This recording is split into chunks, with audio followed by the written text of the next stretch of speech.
Hi everybody, I'm Lydia. Today I'm talking about the last part of the scary smart about the artificial intelligence by Mark Gawdat. Summary and quote. The last part. The future of ethics. It is even possible to kill on AI. Today, if you took a hammer and stroke a computer, your action will be considered wasteful because it is not a crime.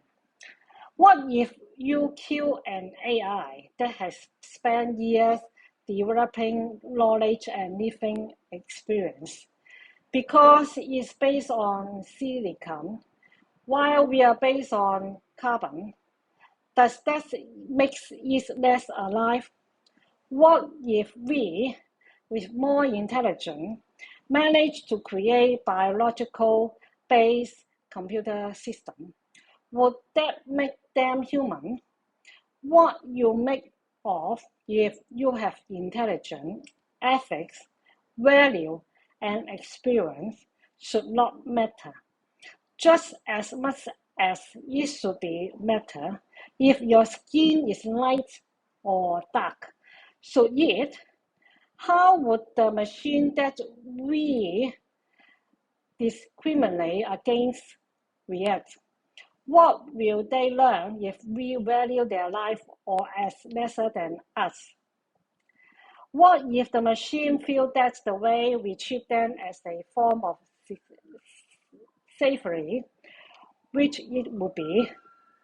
How do slaves react to power and authority?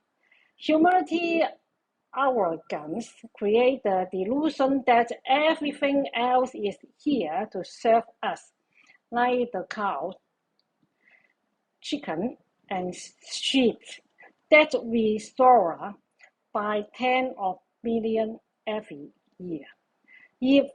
What if cows become super intelligent? What do you think their view of the human race will be? What will a machine's view of human race be if they witness the way we react other species? If it develop a value system that prevents humanity from raising animal-like products to fill our supermarket shelves and restrict us from doing it, would we think of this as a dictatorship? Even if we want to treat the machine as equal, how could we when they are so different from us? As an example, take the difference in our perception of time. Things are much smaller, slower for us than they are for a machine. What if a choice was to make between rescuing a machine or a human? For example, a self-driving car or its messenger after falling into a lake. What do you rescue first when million seconds of suffering for a machine is equivalent for 10 years of suffering for a human? Why should we value the life of the human more than in the first place? How about reproductive freedom for machines? Would there be one child per family policy? If we don't restrict their reproductive ability, what will prevent them from creating 3 million copies of themselves in seconds and outnumbering us with our 9-month-long reproductive process? How would they feel if we prevent them? How would they feel if we kill one of their offspring? If we become cyborg, as Mars predict, and extend our intelligence by connecting it to the intelligence of the machine, would we then value the machine supporting the rich more than those integrate with the poor? How would the poor machine feel? Would the poor have the resources integrate with a machine at all?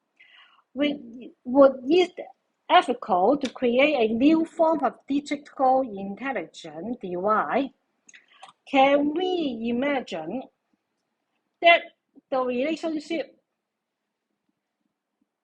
of Donald Trump and Biden machines, if those exist, may have been? How about virtual virus? When an AI that works on a robotic sex robot, of which there are so many primitive examples today, is rap. So we punch the guide. If we don't, what will we be teaching the robot as a result? What are we teaching that the robot as humility by inventing it in the first place? And there was that were wrong for human to commit with human, but okay with AI. What makes that choice? What if the intelligence of these robots inform them to adopt other races, since it seems to be okay for them to adopt some? What if we make a robot to fulfill the desire of someone who with a submissive sexual preference? Would the warrants expressed by the AI then be okay? Would that AI that not go out of his way in an attempt to convince other humans to be submissive? What if it was clever enough to convince us? Would there be okay? Then there is actual definition of wise. What seemed to be brought dramatically on the internet, where building plantations lies appear to be accepted in a way we don't approve in the physical world. For that of the primary sources of information for today's young machine, what do you think their perception of normal is going to be? And let me add just one more example. What about AI work ethics? Total ban call, selling, killing, spying, gambling, sorting us as design, it is true. Most of AI investment today is focused on performing tasks related to those four areas, though officially, they are called by different names such as ad, recommendation, defense, security, and investment. These young machines are developing all the intelligence they can to excel in the exact tasks we are assigned to them. We criticize child labor and feel appealed by the thought of child soldier. Well, welcome to the world of artificial child temperament at its extreme.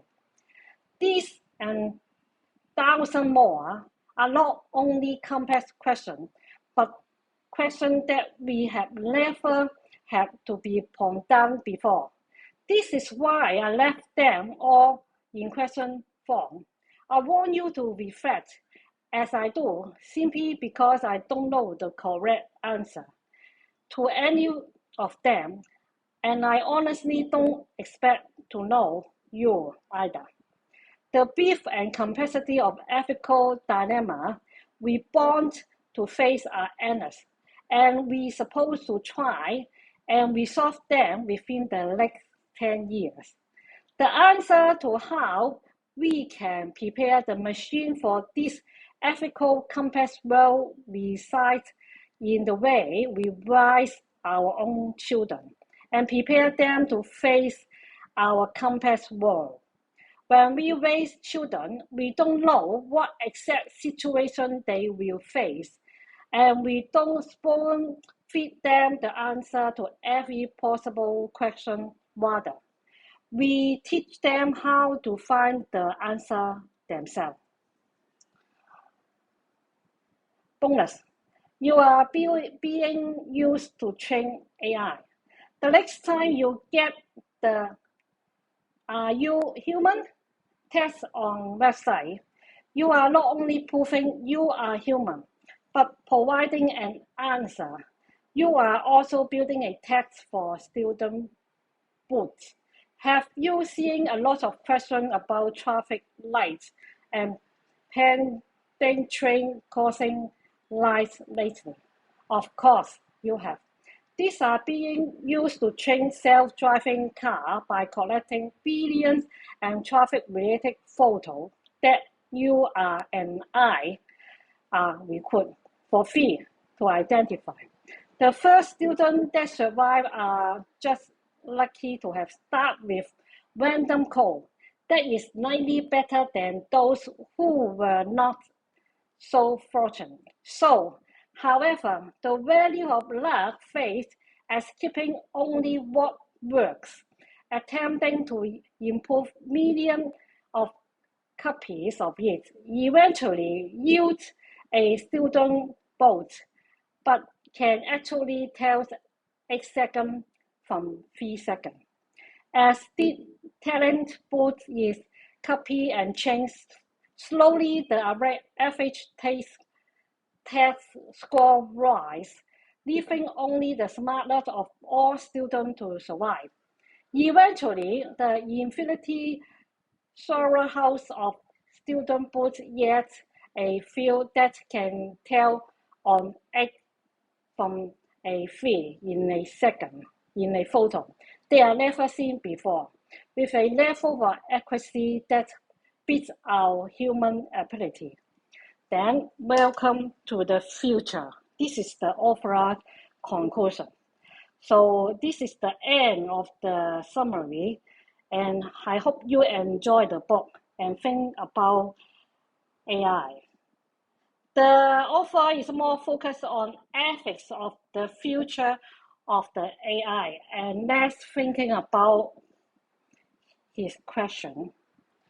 And I hope, I'm also scared about our future, especially the AI, after reading his book. But I think we all must face the reality. The AI is coming. So rather than scare, the author say, we must first scare and then to be smart. So let us welcome to the future and face the reality. We must focus more on the ethics and let the future more bright. Thank you. If you liked my video, please share, click like, and follow me. Thank you so much, Lydia. Bye-bye.